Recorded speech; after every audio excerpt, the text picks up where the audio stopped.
Hi, my name is Jay Sugarman, and I want to welcome you to Innovation Showcase. The main purpose of this ongoing series is to inform viewers about exciting innovations and creative individuals across the fields of business, science, technology, education, and the arts. Today, via Zoom, we're fortunate to have as our guest Michael Roundy. Michael is a studio art professor at UMass Lowell. He's also one of the co-creators and now serves as the race director of the Lowell Kinetic Sculpture Race. Under his leadership, the kinetic race has become a one-of-a-kind steam-powered spectacle, blending art, engineering, and community fun on the streets, mud pits, and riverbanks of Lowell. During the program, we're finding out why and how the race came about and how it's grown, developed, and operates today. We'll learn about the race's impact on the city of Lowell and what spectators can look forward to seeing at this year's race scheduled for September 20th. Let's start by meeting Michael and then hearing all about the Lowell Kinetic Sculpture Race. Welcome, Michael. So delighted you're able to be here. Thank you. I'm glad to be here. This is great. I appreciate it. It's been so much fun following the race for the past few years. Eager to hear much more about it and have you inform viewers. But before we jump right to that, I think it would be of interest if you briefly share a little bit more about perhaps your artistic, professional background, please. Sure. Yeah. So I got my degrees. I got my first degree at Humboldt State University in far Northern California, about 4.5 hours north of San Francisco. And that's actually where I discovered the original Lowell kinetic sculpture racing. Ah, The Kinetic Grand Championship is out there. And so while I was an undergraduate, I got to see 7 races while I was out there. So after graduating, I moved back to the East Coast. I went to Pratt Institute where I got my graduate degree in painting, and still focusing on mostly two-dimensional kind of arts. And I started teaching after that once I got my degree and started teaching here at Lowell. And the if you remember, I think it was 2016 or 2015, I think. There was the 100th anniversary of the national parks.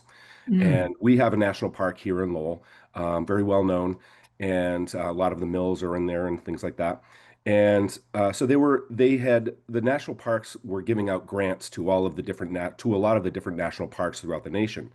And so a colleague of mine decided that we were going to throw our hat in and create a walking tour of Lowell that had the natural flora and fauna of mm. it, and have little placards and things like that, so you could go and see what's in Lowell.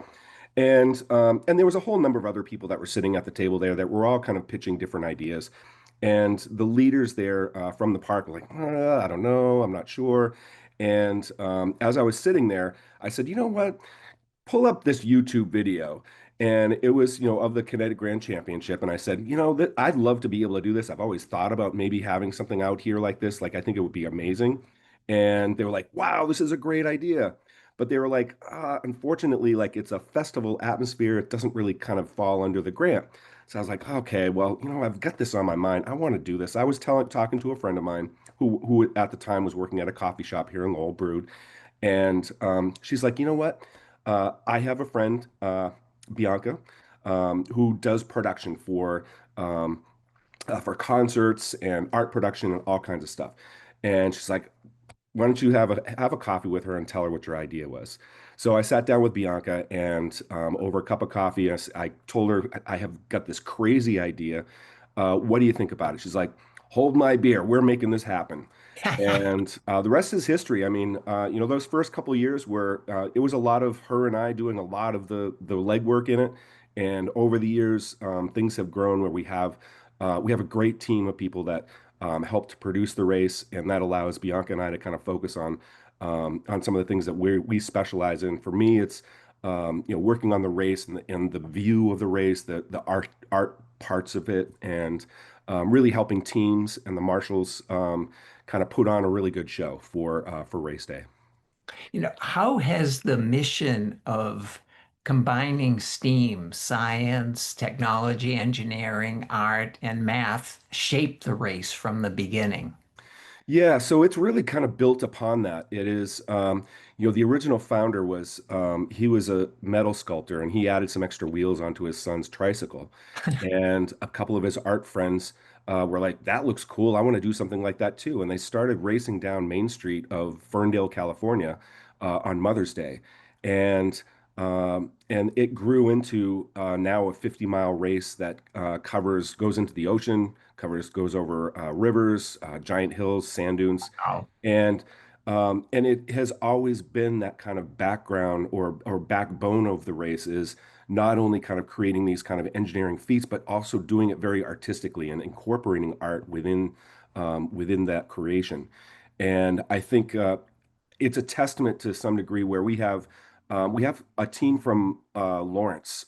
They're an after-school program kind of team, and two of their kids from several years ago are now mechanical engineering students at UMass Lowell. So I think we're doing a good job so far, and really kind of inspiring younger kids to kind of get involved in making things and doing it in an artistic manner. There's much more we're going to talk about, but there's nothing like actually seeing some of the creations to really appreciate what the race is involved with. We're fortunate to have a video clip that you've provided. Before we roll it and have some commentary, could you just set up what we're about to see, please? Yeah, so you're going to see, I think you're going to see the start of the race, I believe, and we're going to see some of the sculptures maybe going through the mud and then plunging down into the Merrimack River, where they go down the boat ramp and have to navigate about 300 yards before coming back up on the beach, which is also a big challenge. Terrific, terrific. Well, let's take a look at the beginning and feel free to add anything what we're seeing. Yeah, so this sculpture coming down is called the Big Ball, or I think that year it was called Life's a Beach, and it was created by two racers, builders that have been here since 2016. They were here at the first race, and after their first race, they had a tank-like sculpture that was so slow. I actually had to make a rule up that said you had to go faster than the bubbles coming out of your turret. Um, and they've been around and they've great supporters of the race. You've got some teams here from Lawrence, from Baltimore. That's a team from Nevada right there. So we get teams. There's a team from California coming through. Teams that are coming from other races around the country. So Baltimore's been doing their race for about 23 or 24 years. And as I mentioned, the California race has been going for 50 years actually. And there's a couple of other races out there. So there are people that are building these machines all over the nation and they like to go and travel to other races to kind of participate. That lobster roll was taken out to the 50th Grand Championship in 2018, and it retired last year. It had its last race at LKSR last year. What a great time. Oh yeah, it's a lot of fun. I mean, they're all wearing costumes.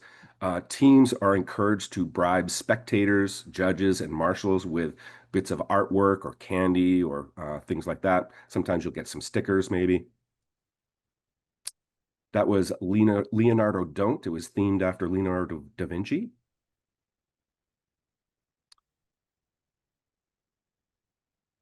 Yeah, so this is the start of the race. So they're just going past the start line. This particular team that's coming up, they have a sculpture called Aluminum Falcon. So it kind of looks like the Millennium Falcon from Star Wars. And they're coming up on their third year with that sculpture, and they have yet to finish a race with that sculpture. So we're keeping our fingers crossed that this year they're going to be able to do it. Yeah, and this year we have 16 teams that are going to be here. As you can see here, so these are what we call their pit crew and minions that ride along with sculptures.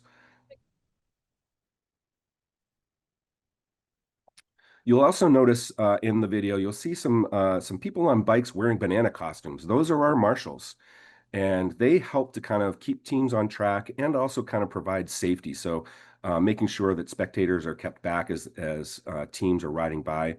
Um, and they make sure the teams are kind of following the rules. And they also kind of time the race to see, who's the fastest, or if somebody breaks down, they're able to kind of help that team out. You can see we got kids of all ages here, from some 5 all the way up to 99 here, riding around. Oh, just fabulous, fabulous. And you alluded to the next short clips we're going to see as far as entering the water. Yep. So here's lobster roll again going into the water. It's actually really fast in the water. Those two barrels in the front, the claws, uh, those apps actually go up and down with a by a mechanism, and the tail and the back goes up and down. So when you go in the water, you can lower those barrels down, and it actually helps for the wheels because the wheels have like a water wheel kind of paddles in there. Hmm. So as you pedal, it actually moves the boat through or moves the sculpture through the water very fast. Fabulous, fabulous. And one more example. Yep, and this is Phil Smith from Baltimore. That particular year, he allowed his daughters to kind of pick the theme of his sculpture, and they decided that they wanted him to be pink-tastic that year. That's great. Well, they Yeah. definitely achieved that. And these next couple of just still images just show some of the creations out on the water. Yeah, so on the left there is Phil again with a different sculpture that he created, Wheel Horse. So this is from last year, and you can see the sculptures are in the water, and over there, further up there, you can see the beach, and that's where they need to kind of come out of the water. If they're acing the race, which means that they're following all the rules with no feet on the ground, they have to get out of the water with all of their wheels before they can actually push their sculpture. So it's a big challenge for them if you're trying to ace the race to try to make it out of the water without having a push. It's a fairly kind of steep drop off there, and it gets very muddy in the water right at the beginning there where the sand is. So it's always a big challenge and very exciting at that point. How do you ensure safety for both the participants and the spectators? Yeah, so all sculptures within our rules, we have all sculptures have to kind of follow DOT Department of Transportation kind of vehicles that have to ride along the road. So they have a safety triangle on the back. We check their brakes. They have to maintain a certain size. They can't be bigger than an 18 wheeler, obviously. They have a certain height size and a width size. And they're all wearing life jackets when they get in the water. We test their brakes. We make sure that they have a means to get out of their sculpture quickly. So we do Hmm. all that like at the beginning of the race before we even start. The marshals go around and do inspections of all the sculptures. And the marshals also, as I mentioned before, like they help to kind of keep spectators back from the sculptures as they're riding by. But these are generally like car-sized vehicles, so people Hmm. typically will respect the idea that they're riding on a road just like a car would, and stay out of the way. What are some of the biggest engineering or logistical challenge in staging a race that covers streets, water, mud, and sand? I think, um, there's a lot of different moving parts that can be a challenge. Our first year when we did the mud pit, we actually the person who was organizing the mud pit made a mound instead of actually like a pit that you had to kind of go in. We've kind of mastered that over the years, and now it's a big challenge. And as you can see here, it's about 75 feet long and it's about 12 inches deep. And sculptures, we have a nice kind of balance. It's like hard enough that some teams don't necessarily make it, and other teams have met the challenge and made it through. This team here, after their tank failed the first year, they decided that they were going to make this big giant ball. And what that does is they can actually climb up on the ball. You can see somebody up there right Hmm. there, and kind of roll the ball as they go through the mud. And that's how they make it through the mud. It's an amazing engineering feat in and of itself.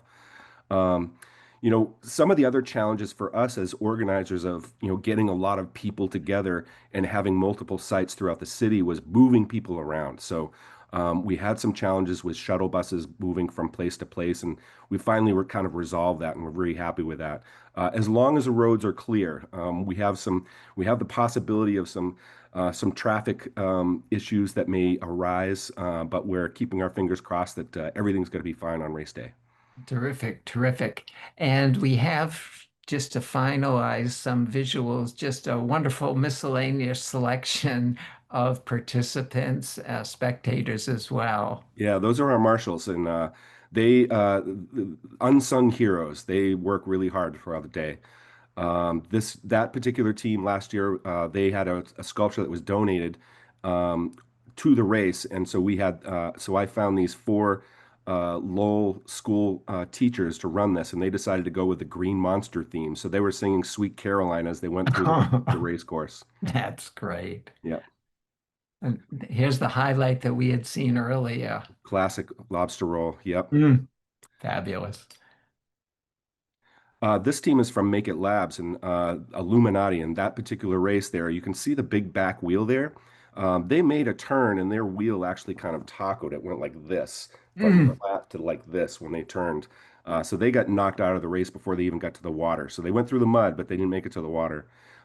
They've fixed that wheel this past year, and so they're hoping to ace the race this year, and we'll see how they do. nice. And one last one to enjoy. Yeah, and this is Jay Hungate on the left. He's been in the race since day one. He's a local artist. He does mostly kind of stone carving and things like that. But he is a huge kinetic enthusiast. He's been out. He helped to create the lobster roll, and he's been out to that California race a couple of times. And he's always game for our race. And this year he created a sculpture for his pit crew that have been with him for all these years. So he's going to be pit crewing for his daughter and two of his friends. And they're called Wet the Shell is the name, and it looks like a big snail. Nice, nice. How has the local community responded to the race over the years? Yeah, people love it. I mean, there's not much to not love. It's a lot of fun, and we bring a lot of people to the city. The local businesses downtown benefit from people getting coffees and breakfasts and lunch. Um, and at the end of the day, after the race, we have our award ceremony, kind of after party at Warp and Weft on Market Street. And they benefit from us, all the people that are there for the award ceremony and milling around, looking at the sculptures after the race, telling war stories of what happened during the race, and it's a lot of fun. You know, what's been one or two of the most surprising or unforgettable creations you've seen over the years? I will have to say, I mean, the eight ball is really like that big ball in the front as a wheel Mm. is really was really pretty impressive. But last year we had a team that won Ace Champion, and it was Think Tank, and he had been in the race the previous year and didn't do so well. And I'm not sure. I think he made it through, but he might have broken down. But he came back last year, and he was really fast. He floated in the water really well, um, and yeah, and he won the race. The judges were very impressed by his sculpture. Have there been any particular memorable failures or mishaps that still added to the fun of the event?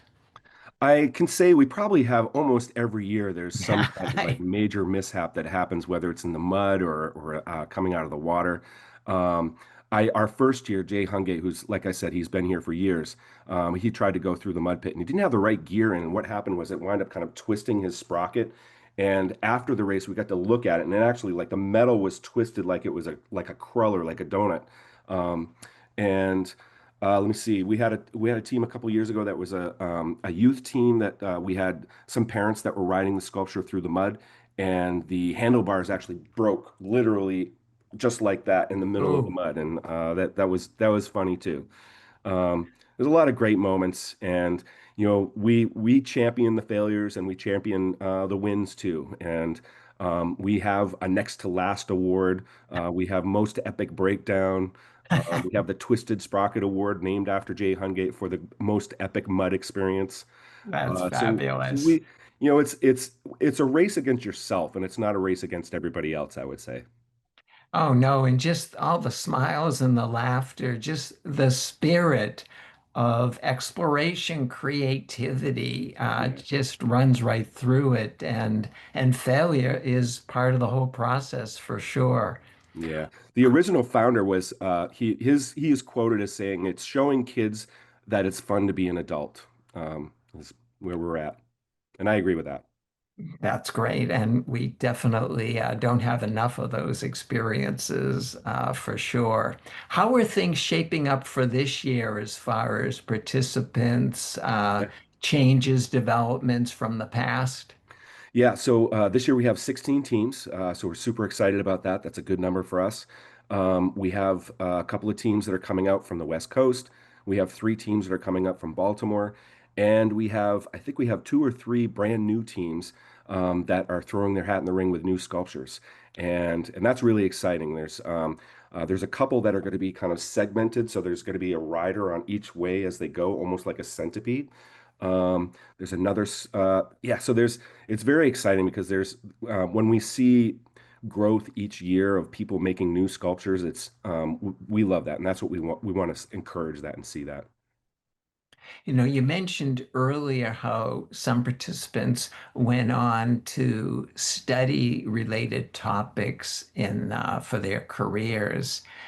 Can you share a little bit more of the inspiration this event has had, and perhaps the collaboration you have with local schools or after-school groups? Yeah. So we have a summer program called Project Learn and Idea Camp that happens here in Lowell, and every year they typically have a week or a 2 week kind of program where the kids will get together, help to kind of create a design with adults helping them, and a part of that, each team. Not only are you creating a sculpture that has to, do all of these things, float and go over cobblestones and go through mud, but they're also, have to be creative too. So they're creating, the art that goes around those sculptures. They're making costumes, like hats, funny hats like this, or making friendship bracelets to hand out to spectators or judges. So there's a little bit of everything for everybody to be able to work on these sculptures. You don't necessarily have to be just a mechanical engineering kind of person. You can come from the arts or in many kinds of ways. And I will say, for a mechanical engineer, working with artists is a great kind of avenue. You can talk to Steve Jobs about how, design was really important at that time with what they were making with computers. The same kind of thing here, making sure that artists and engineers are talking with each other and helping to create really, wonderful creations for people to use from day-to-day use. That's terrific, that whole notion of the collaboration among the different disciplines, which is a whole strength and value of STEAM throughout education that we're fortunately seeing more and more of these days. Absolutely.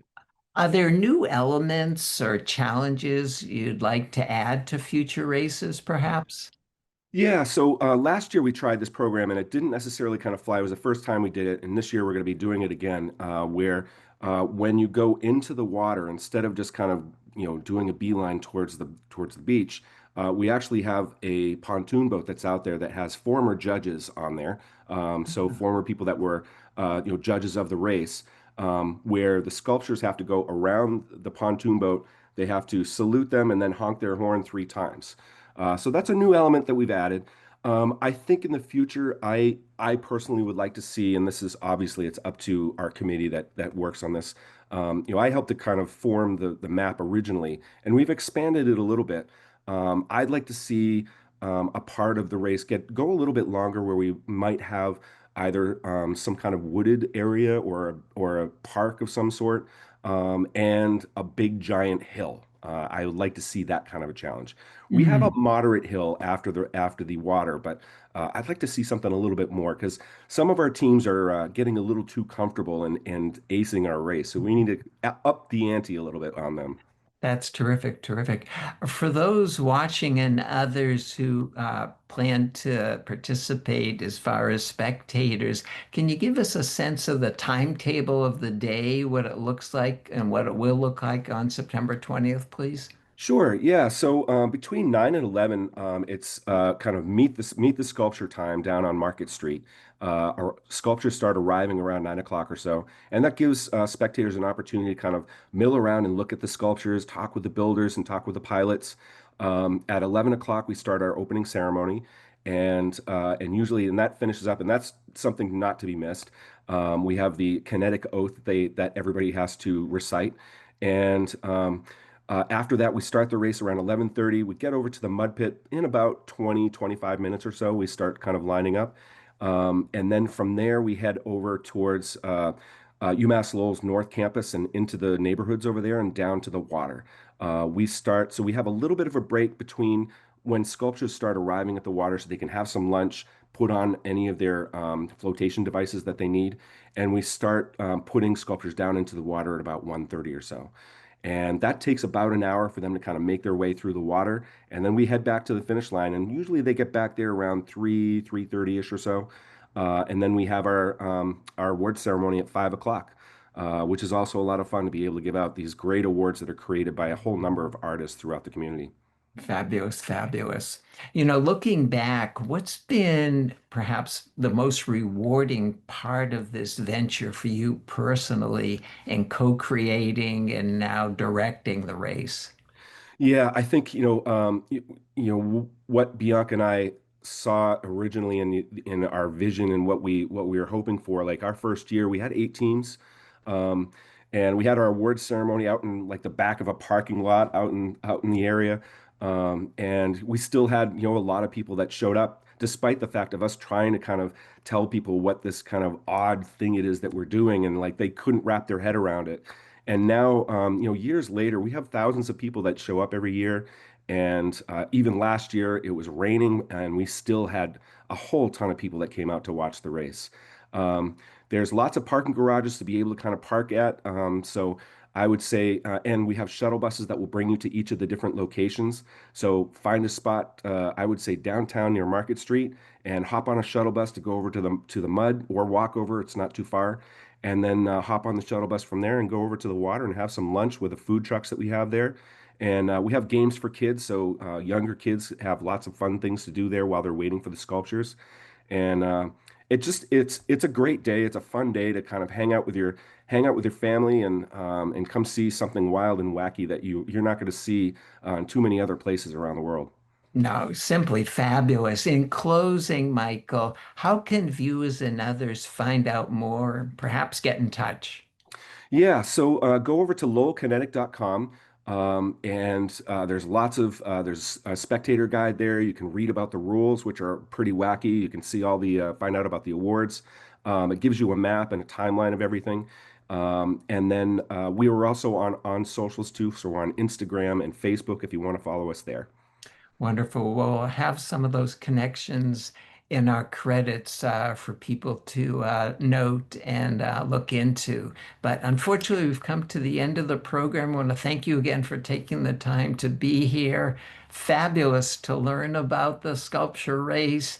Eager to view it someday myself and find out more. But for now, continued success with this and future endeavors. Well, thank you for having me. We appreciate it. And come on out September 20th, 2025. Fabulous. Also want to thank those of you watching for joining us and hope you'll be able to tune in next time.